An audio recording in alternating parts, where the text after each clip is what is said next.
Have you ever walked into your coop and looked at that one hen? You know exactly which one I'm talking about. She's the one. She has the perfect frame, the ideal size, the most vibrant comb, and she's arguably the most consistent layer in the entire flock. She is the true crown jewel of your project. You look at her and you think to yourself, this is the foundation. This is where the next generation of top-tier offspring is coming from. Every time a fellow breeder or a neighbor visits your farm, she's the one everyone points to. She's the star. But then, weeks go by, months pass, and even though your rooster is active, healthy, and doing his job with everyone else, her eggs are simply not fertile. Your nesting boxes are full of her beautiful eggs, but your incubator keeps giving you a bitter reality check. Clear eggs, zero development, and stalled dreams. Today, we're going to dive deep into a case that reached me through the community comments, and I found it absolutely fascinating because it's a situation that happens to all of us at some point, especially when we transition from casual keeping to managing high-yield lines or elite backyard flocks. Let's call this the case of our friend Andrew. Andrew reached out to me with a level of frustration that I've felt in my own bones many times over the years. He has this impeccable laying hen, a bird that represents a significant investment of his time, money, and passion, but she appeared to be sterile. However, as we started breaking it down, piece by piece, like we were solving a complex puzzle, we realized the problem wasn't in her ovaries. It wasn't a biological failure or a lack of capacity to produce life.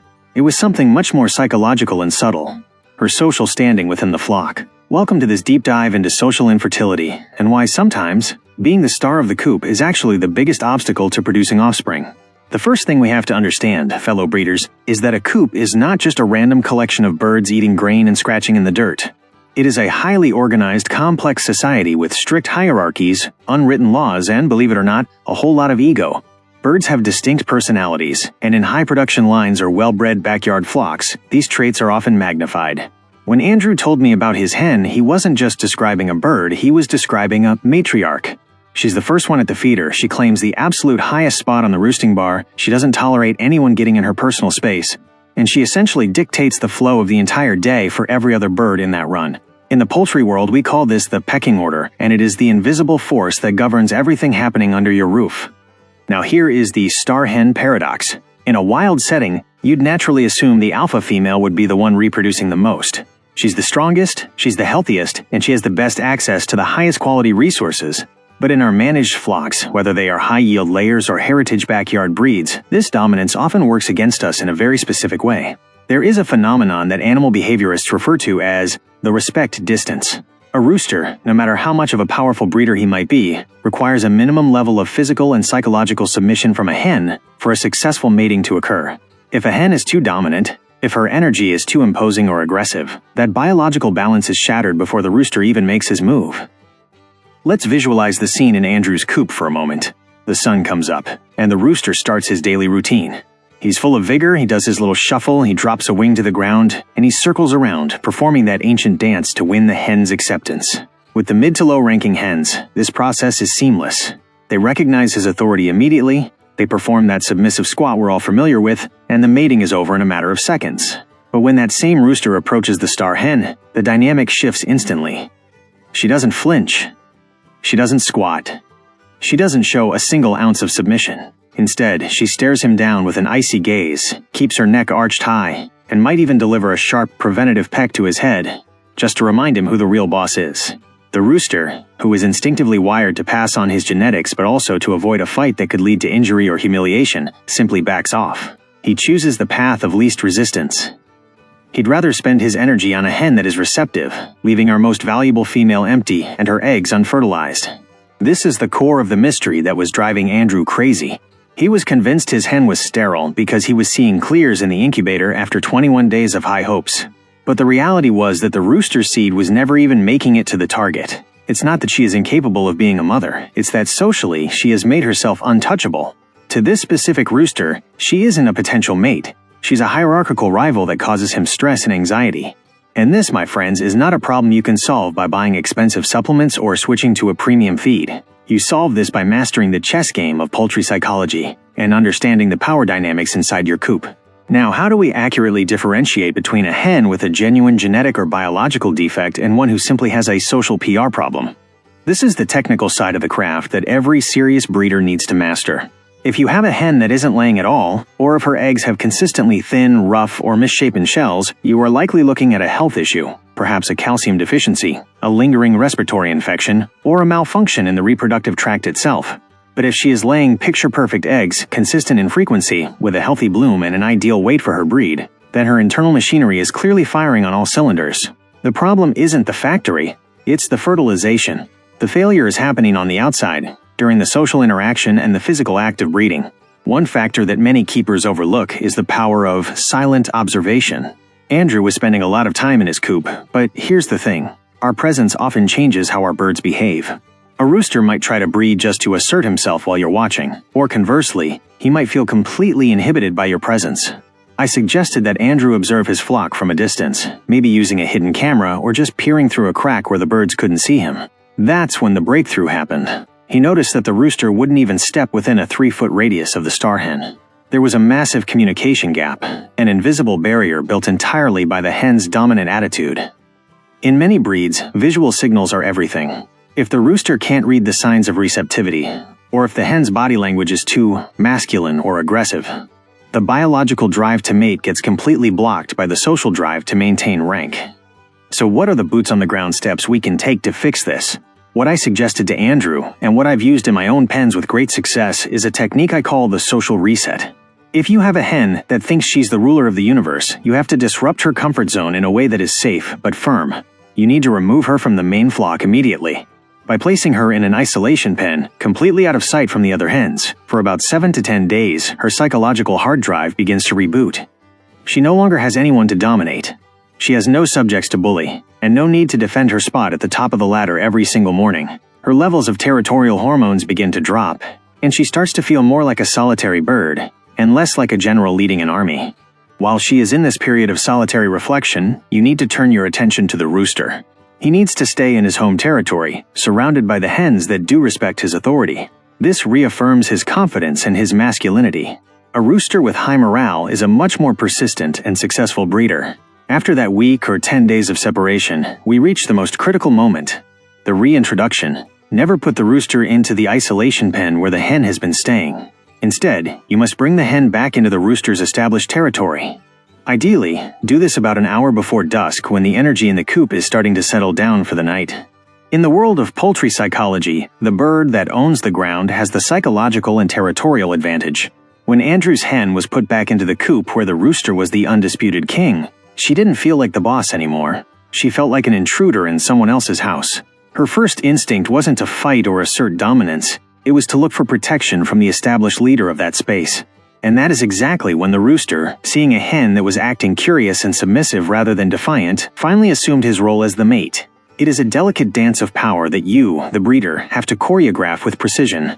We also need to take a hard look at the rooster's mental state. Believe it or not, a rooster can retire mentally long before his body gives out. If a rooster tries to mate with a dominant female and gets brutally rejected or physically attacked multiple times, that trauma becomes part of his survival instinct.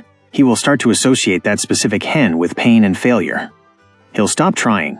He becomes a lazy breeder, only going for the easy hens that don't challenge him. This is why keeping your rooster's confidence high is just as important as keeping him well fed. A rooster with low self-esteem is never going to give you the fertility percentages you need. Then there is the physical mechanical side of things. Sometimes the issue isn't social or genetic at all, it's just a matter of clutter. In many high-production or heavy-feathered lines, the fluff around the vent area can become so dense that it acts as a literal physical barrier. I always recommend a breeding season tune-up. Take a pair of blunt-tipped scissors and carefully trim the feathers around the vent on both the rooster and the hen. It doesn't hurt them, and it drastically increases the mechanical success rate of the mating. Andrew did this, and when combined with the social reset, the results were almost immediate. Now, let's talk about nutrition, fueling for performance. A huge mistake is allowing birds to become overweight. A fat rooster is, more often than not, an infertile rooster. Internal fat deposits interfere with hormone production and significantly reduce the agility and stamina required for successful mating. A heavy, sluggish rooster with a fat pad on his abdomen isn't going to have the drive or the physical capability to handle a challenging, high-energy hen like the one Andrew had. Your breeder rooster needs to be in athletic condition. He should feel lean and muscular. During the peak of the breeding season, I highly recommend supplementing his diet with extra vitamin E and selenium. Think of these as the high-octane fuel for his reproductive system. Andrew mentioned that he was feeding all his birds the same ration, out of the same trough. This is a classic management oversight. Because the star hen was so dominant, she was getting the lion's share of the feed, picking out the best bits and becoming slightly overweight. By separating her during that social fast, we were able to strictly control her caloric intake, bringing her weight down to an ideal, leaner level. A hen that is fit and active is much more likely to be receptive to a rooster than one that is overfed and lethargic. It is truly remarkable how everything in your coop is tied together. The amount of daylight, the layout of the space, the placement of the perches, every single detail influences fertility. In Andrew's case, it was a calculated combination of social management, physical maintenance, and nutritional adjustments. A few weeks after we implemented these changes, I got a message from him glowing with excitement. He had finally witnessed the rooster successfully mate with the star hen. She accepted her natural role, and he reclaimed his authority as the head of the flock.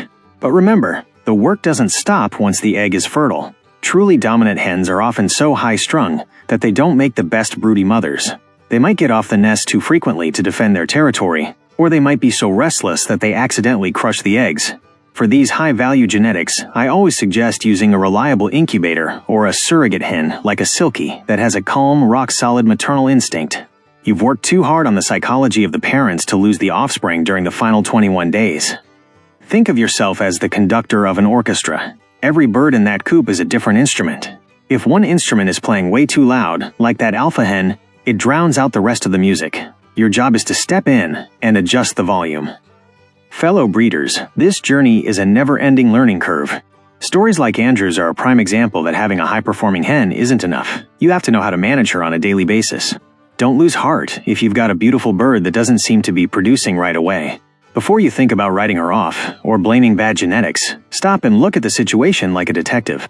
Ask yourself, what is their body language telling me? Is there mutual respect in this pen, or is there a social bottleneck preventing nature from taking its course?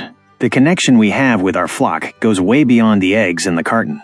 It's a passion that forces us to become better observers, better caretakers, and ultimately, more seasoned breeders.